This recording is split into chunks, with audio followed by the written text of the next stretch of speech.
Welcome to AM Best Audio. The excess and surplus insurance market continues to evolve as carriers navigate shifting risk appetites, increased competition, and changing economic conditions. I'm John Weber for Best Review Magazine, and I'm speaking today to Kristin Stein, Vice President of Underwriting at Philadelphia Insurance Companies, about how insurers are adapting their underwriting strategies and identifying new opportunities for growth. Kristin, so glad you could join us today. Pleasure to be here, John. Good to see you again. So, Kristin, how are changing market conditions impacting your portfolio mix and underwriting approach in 2026? Sure. So we're definitely feeling the effects of the softening property market, especially as rates continue to dehydrate. We're feeling it mostly on our property renewal retention rates, where increased competition and easing of rates is really reshaping buyers' expectations in that segment of business. So for PHLY E&S, our portfolio has always been anchored in liability.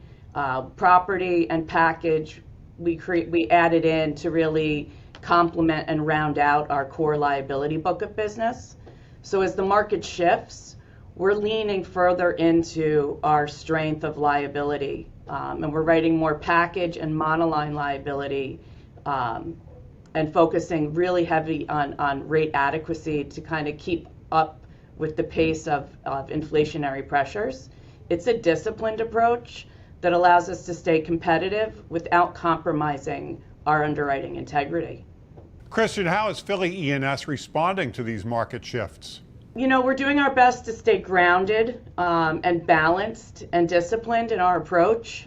Because liability drives our E&S strategy, we're able to adjust our product mix without really overexposing ourselves to the volatility of property business.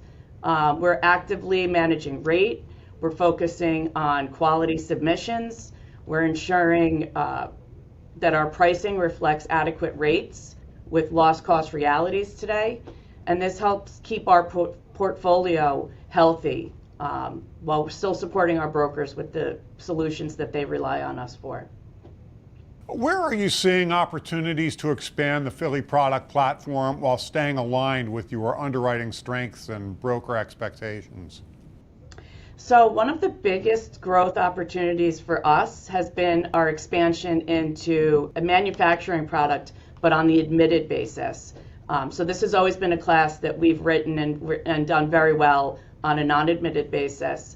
But because we have the underwriting expertise, it's allowed us to kind of expand that into the admitted world, with our national footprint really being countrywide for PHLY Insurance Company. It's been strategic, it's been a seamless transition. So what we've really recognized that there were certain segments of the country. For us, it started in the Southeast region as well as the Midwest, where this business was written on admitted paper. It wasn't just preferred, it was expected. So, you know, we had to kind of really think outside the box and figure out how we could grow that business and help PHLY expand their platform. It's been an opportunity for us to service our customers and provide a broader base of product that they're looking for to kind of round out their needs as well. We're on pace to do 50% year-over-year growth by year end, and we just recently, hot off the press, we just expanded into the state of New York, which now puts us in every state other than Louisiana for this class of business. And there's about 25 classifications that are eligible for us to write on admitted paper. So we're excited about it. Kristin, I certainly don't need to tell you that small business is becoming a highly competitive segment across the insurance industry. So what is PHLY doing to differentiate itself? Sure, you're absolutely right. Small business is probably the most competitive segment.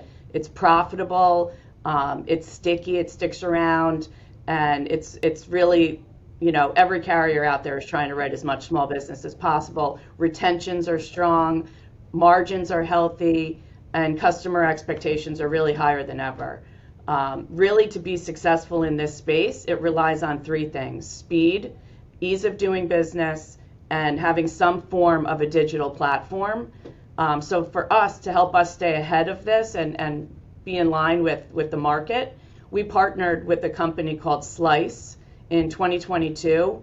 And Slice is a technology-driven company that has basically given us an online platform that allows our customers near instant turnaround results. For us, it's focused on small contracting risks. So that would be artisan trade contractors and general contractors. It's available nationwide in all states other than New York, Louisiana, and Kentucky.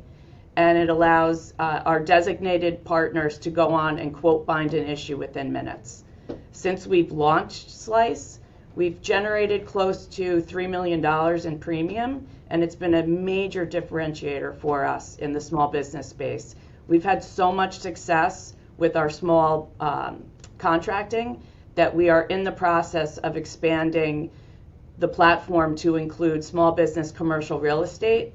And this will help ensure that we stay ahead of demand in such a fast-growing, highly sought-after segment. Obviously maintaining a competitive advantage. Kristin, thank you so much for taking the time to speak with us today. My pleasure. That was Kristin Stein, Vice President of Underwriting at Philadelphia Insurance Companies. And I'm John Weber for Best Review Magazine.